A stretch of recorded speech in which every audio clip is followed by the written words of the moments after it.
Come on, 2, 3.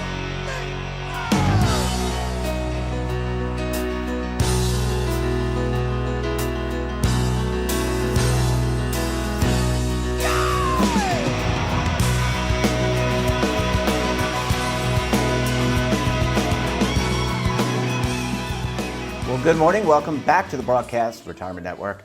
I'm Jeff Snyder. This is BRN AM for Thursday, December 2nd, 2021. And our top stories today: buy now, pay later, why you want to think twice before going into debt, and investing in crypto, but don't shortchange your retirement. Joining me now to discuss this and a lot more is Tara Falcone. She is the founder of Rise Up. Tara, it's great to see you again. Thanks so much for joining us on the program this morning. Yeah, thanks, Jeffrey. It's always a pleasure to be here. Yeah, love chatting all things finance and a lot more with you. You cover so much ground, education, you name it. We talk about it here on the network. All right, let's talk about buy now, pay later. And before we get into the ever more increasing debt that American shoppers are finding themselves into, what exactly is buy now, pay later? Yeah, so buy now, pay later is sort of this newfangled thing invented by the credit industry that is almost kind of like the new shiny version of layaway, which is what I had back in the day when I was younger. But essentially, it allows you to break anything from a very small purchase to a very large purchase down into smaller installment payments that you pay off over the course of however many months you're kind of signing up for. And in many cases, these buy now, pay later programs can be interest free for much smaller purchases, and then I think pretty minimal interest for even larger purchases. And they've become really kind of sexy things in the credit industry because they're, sort of disguising indebtedness as affordability, and in my perspective, kind of tricking the consumers into thinking that they can actually afford more than maybe they can at the moment. But that's really it. You just allows you to break up those payments into bite-sized chunks so that you can pay them off over time. All right, so let's break this down a little bit more because it sounds good, as you said, it sounds good on paper. I'm going to buy a new Fender Strat guitar. It's $1,500. I can pay for it over, I'm not saying I'm doing this, but I can pay for it over 6 months as opposed to paying it all at once. Now, where are some of the flaws? Does it trick you into thinking you can buy more and kind of stagger this payment so you get yourself in a lot of financial trouble? Yeah, it's really, transitioning kind of a larger sum purchase into these smaller micro loans, if you will. And I think where people are getting caught up is that it's very easy to sort of trick yourself into thinking that you can afford to live at maybe a more luxurious lifestyle than you're actually able to on cash alone today, because you're not just, laying out these larger payments all at once, but rather staggering them into these smaller, like micro loans, if you will. Where that starts to get people into trouble is that, they're, oh, look, I can buy this thing for $1,500, but it's only going to cost me $120 a month. That sounds fantastic. Well, you start to do that over and over and over again on a Fender Strat, on a Peloton bike, on flights home for Christmas, all these different types of things. And now all of a sudden you've got this actual, sizable cash outlay coming from your bank account because you have just like numerous small payments rather than just like one large payment for that item at once. So I think that's where, people are starting to get into trouble. And interestingly, we're starting to see kind of the default rates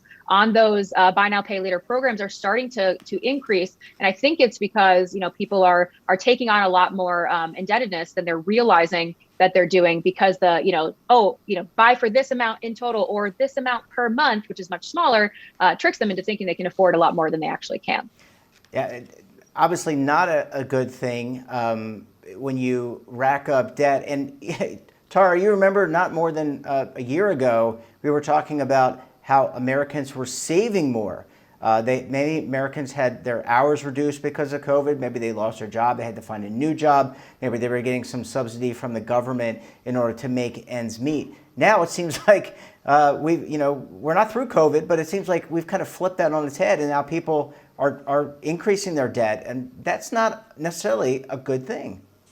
Yeah, I think there's kind of a two-factor thing happening here. One is that inflation has gone up, so just the price of goods has increased a little bit. And so maybe people are feeling a bit of that stretch and, oh, this feeling as if things that were affordable before maybe slightly out of reach now, and gearing them a little more toward these buy now, pay later programs. I also think people have gotten really bored. And sometimes these buy now, pay later programs, when you can, oh, well, I can't afford to lay out $1,500 for this guitar, but, oh, I could afford to pay, $110 a month for it now, and, pay it off as I'm learning to play even better. It really hits that kind of like instant gratification need that I think the younger generations especially are really driven and motivated by. So I think there's a couple of things at play here. But yes, people were stacking and saving as much as they possibly could throughout the pandemic. And I think they've gotten bored, and the credit companies have recognized ways of still getting into their wallets. And that's sort of, bingo bango, there is the success of the buy now, pay later program. So we're here having a conversation. I would say that what we're doing is more advocacy, but are there advocates, say, in the Congress or the Federal Trade Commission? Are there organizations looking at this to make sure that there are no malicious practices? I mean, the whole thing is we want people to be financially independent and secure, right? That is, at the end of the day, that is what I believe, and I think what you are espousing as well. But there has to be a balance here. Yeah, of course. I mean, there are always, financial wellness advocates like myself and companies, that are trying to educate consumers about these programs and, how they need to kind of take some of these things with a grain of salt, or at least be educated enough to make smart decisions for themselves.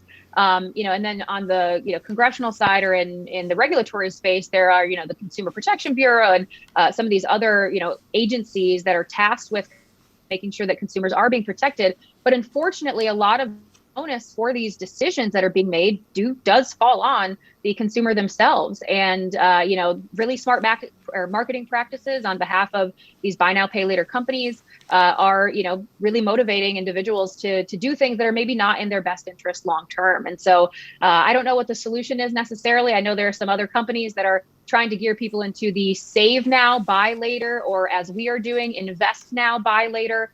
Trying to put your money to work so that you can afford, a leveled up lifestyle rather than going into debt to do that. But as with everything, these things kind of take time to play out. And for, other companies with maybe different angles or missions that are trying to do things in a different way, for them to start to take some market share and to kind of cut through the noise. So I think it's going to take a little while. Really interested to see how this holiday season kind of plays out with these buy now, pay later programs. Yeah, especially when people are buying a lot more online. At least that's what retailers are telling us. Tara, I need to take a very quick break. When we come back, we'll talk about investing with crypto, but not impacting investing in your 401k or your IRA. How do you balance the two? You're going to want to stay tuned right here on BRN AM.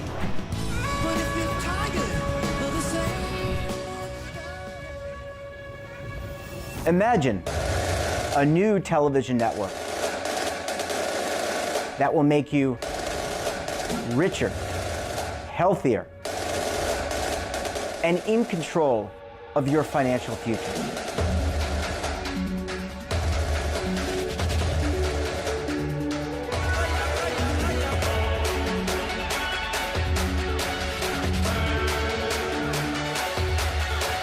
This network is for the policewoman in Nashville, Tennessee, the baker in Dubuque, Iowa, the teacher in Lexington, Kentucky. We want to make the idea of savings and retirement culturally relevant. But what do you see as a defining issue of the midterms, especially for the smaller businesses? I mean, they are the lifeblood of the American economy.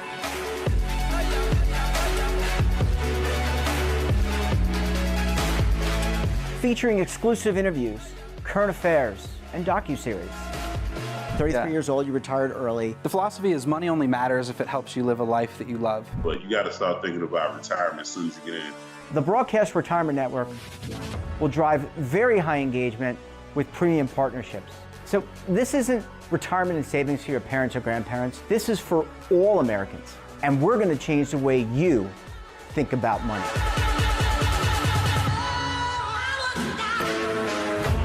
Welcome to the next frontier of retirement and savings. This is BRN, the Broadcast Retirement Network. Are you stuck with a low credit score? A credit report and score that's causing you to be denied credit or pay higher interest rates than others for the same things? Then do what Terrence did and call Credit Repaired for your free credit evaluation to help restore your credit. I started thinking about buying a new house, and my score wasn't where I needed it to be. I called and spoke with one of the representatives, and we just had a good conversation, and I liked what he was saying. Just one call for his free credit evaluation was all it took to start back on the track to repairing his credit. I'm seeing the deletions and I'm getting the report, so I know something's being done. It does make a difference to me. All it takes is one call to get started. Credit Repair has given me a second chance to have a better credit score. Don't let a low credit score hold you back another day. Do what Terrence did and make the call for your free credit evaluation. Call 800-819-4152. That's 800-819-4152. Again, 800-819-4152. Welcome back. We're talking this morning to Tara Falcone of Rise Up. Tara, thanks so much for staying with us this morning. Yeah, of course. It's my pleasure. So we're going to go from buy now, pay later. Now we're going to talk about cryptocurrency. And Tara, I don't know if you know this, but crypto, Bitcoin, Ether, Ethereum, Ripple, it's all the rage now, especially for younger folks. But you really have to have a balance when investing in crypto. You don't want to put aside your retirement savings or your emergency savings. Yeah, absolutely. I think the trouble that we're starting to see some of these young new investors getting into is this big shiny thing called cryptocurrency and NFTs that are maybe detracting them from more kind of financial foundational moves, like starting to invest for retirement. We see a lot of people, young people in their 18 to mid 20s that are, their first foray into investing is through cryptocurrency, or even through, options on equities or any types of things. These things that previously were sort of considered derivatives or alternative assets that were left for just a small portion of your portfolio. That's how they're getting their feet wet in the investing landscape. And the cautionary thing that we all as financial wellness advocates are really telling them is, hey, make sure that you're also prioritizing your financial foundation. I recognize that it may not play into your need for instant gratification, but it's really important to ensure that you are securing the future for future you, while current you is still maybe having a little fun dabbling in Bitcoin, Solana, Mana, whatever floats your boat these days. Yeah, we're not saying don't invest, but we're saying don't invest 100%. Make sure you are saving for your future. And look, it may not be instant gratification, but I really look forward to receiving the electronic version of my quarterly statement, provided the market's doing well, Tara. So, I think for me that's great gratification. But is it a lack of education? Is it the water cooler talk? Or people are saying, hey, I just bought Bitcoin at X number of dollars and it just did this. But are people not aware of the volatility of these types of assets? I think they are. And I think, unfortunately, that's what attracts them to these assets, is that it's much sexier to talk about something that's swinging 20% here and there, because there's just more things to update you on. Whereas like talking about your typical S&P 500 index fund is, in the last couple of years, it's been great to talk about, but typically, historically, it's not all that sexy water cooler chat. Or, it's not the thing that you're going to, Facebook message or Discord your friends about. And so I think that's part of it, is just like one thing is a lot shinier and sexier than another. But that doesn't mean that the shiny, sexy thing is more important than the other. I think I would argue the latter, and that the balance really needs to be, if you're thinking about your dollars or contributions to investing as like a waterfall of sorts, ultimately the first dollars flowing into your investment portfolio should really be for future wealth building and future financial security, like retirement. And then you can, any additional or discretional dollars that you are, and this is important, okay with possibly losing a large percentage of because of volatility, that kind of those assets or those dollars are going into these alternative things like cryptocurrencies or NFTs or other types of investments that you may want to be making. And Tara, you're out there talking with a lot of different types of people, retail investors, also folks that are in college. How do you get this message across? Because we just had a great conversation about it wasn't great, it was a negative conversation in the sense that there's more debt, making people aware. But how do you get people to kind of realize that at the end of the day, it's about financial security, it's about independence, it's about being in a position when you're age 30 or age 40 or age 60 to be able to do what you want, to live the best life you can? How do you convey that to some of your clients or some of their students? I think for us as a brand, it's always really the core of everything that we do comes down to what your financial goals are, and recognizing that people have financial goals that are both, near term, medium term, and really long term. And ultimately, you have to prioritize each of those buckets in order to feel like you're fulfilled in your financial life.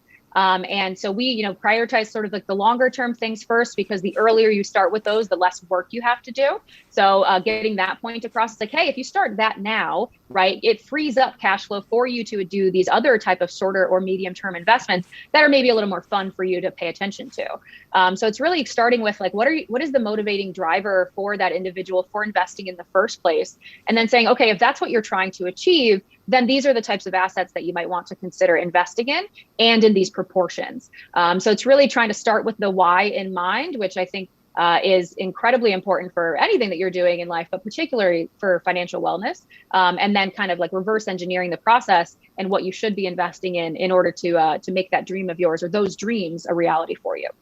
I love that. And it's hard. Look, I get it. The shiny new thing. I do want that Fender Strat. Instead, I bought a Vitamix.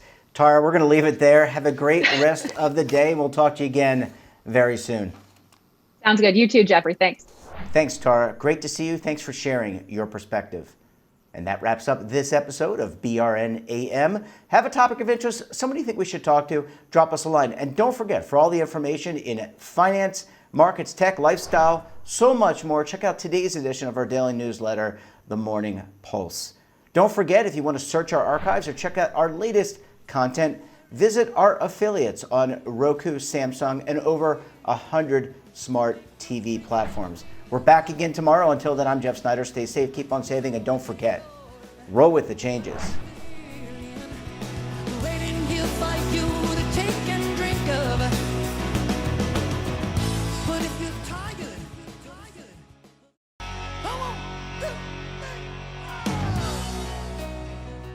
Now is your opportunity to co-create content around any topic on the First Lifestyle and Wellness Network. Reach a global audience through our platform and co-own exclusive branded content. All of our programs are available on demand and also as audio-only podcasts, so you can take us on the go. Broadcast Retirement Network, available anytime, anywhere, and on any device. Are you being audited and do you owe the IRS $10,000 or more in back taxes?